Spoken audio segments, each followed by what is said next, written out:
আসসালামু আলাইকুম। ফার্ম হাউসের নতুন একটা ভিডিওতে আপনাদের সবাইকে স্বাগতম। দর্শক বন্ধুরা, গ্রামে থাকা হয়, যার কারণে গ্রামের যেই চিত্রগুলো সেইগুলোই আপনাদের মাঝে ফুটিয়ে তোলা হয়।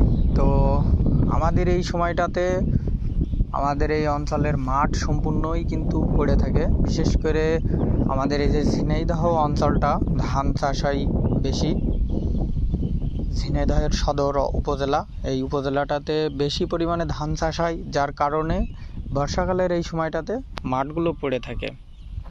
আর এই সময় বৃষ্টির পানিতে প্রচুর পরিমাণে এই মাঠে ঘাস জন্মায়, যার কারণে গরু ছাগল থেকে শুরু করে মানুষজন প্রচুর পরিমাণে এই ঘাস কাটতে ব্যস্ত হয়ে পড়ে। আপনাদের দেখানোর চেষ্টা করছি বর্তমানে আমাদের এই মাঠের অবস্থা। তো দেখলেই বুঝতে পারছেন যে সবুজে অরণ্য হয়ে রয়েছে, মানে একদমই সবুজ হয়ে রয়েছে আর কি।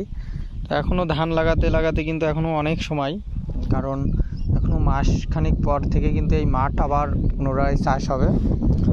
চাষে এই যে আমরা পাতো দিয়েছি, এই পাতো বড় হবে, অনেকে দিয়েছে, অনেকের পাতো আরও বড় হয়েছে। এই পাতোগুলো বড় হলেই মূলত জমিগুলো চাষ হবে, আর চাষ হওয়ার পরেই ধান লাগানো শুরু হবে আবার। বছরে আমাদের এই অঞ্চলে একটা জমিতে দুইবার ধান চাষ হয়। তো কেউ কেউ আবার ছুটনাই ধান লাগায়, যে আমাদের এখানে লাগিয়েছে একজন। তো এই ছুটনাই ধান যারা লাগায় তাদের কিন্তু আবার বছরে 3টা ধানের আবাদ হয়। এখন বিষয় হচ্ছে, 3টা চাষ করলে জমির উর্বরতা নষ্ট হয়, প্লাস জমিতে ফসল কিন্তু আশানুরূপ হয় না। তো এখন বর্ষাকাল, যার কারণে দেখতে পাচ্ছেন যে আকাশ মেঘলা, আর এই যে একটা বক বাতাসের বিপরীতে যেতে পারছে না, মানে যেতেই পারছে না আসলে এদিকে। আর এখন এই যে সূর্য মেঘের ফাঁক দিয়ে উঁকি দিচ্ছে, সুন্দর একটা ভিউ আপনাদের দেখাই।